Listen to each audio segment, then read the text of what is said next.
Здравствуйте, меня зовут Потапова Маргарита Антоновна.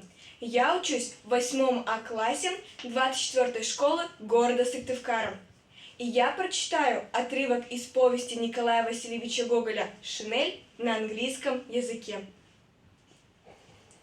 It would hardly be possible to find a man who lived so much in his work. It is not enough to say he thought jealously. No, he thought with love. There, in the coping, he saw some varied and pleasant world of his own. Delight showed in his ways. Certain letters were his favorites, and when he came to one of them, he was beside himself. He chuckled and winked and held out with his lips, so that it seemed one could read on his face every little letter his pen traced. If his zeal had been rewarded correspondingly, he might, to his own amazement, have gone as far as state councillor. Yet his reward, as his witty comrades put it, was a feather in his head and hemorrhoids where he sat.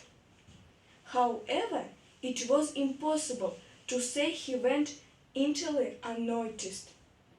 One director, being a kindly man and wishing to reward him for long service, ordered that he be given something more important than the usual copying. Namely, he was told to change an already existing document into a letter to another institution. The matter consisted merely in changing and heading and changing some verbs from first to third person.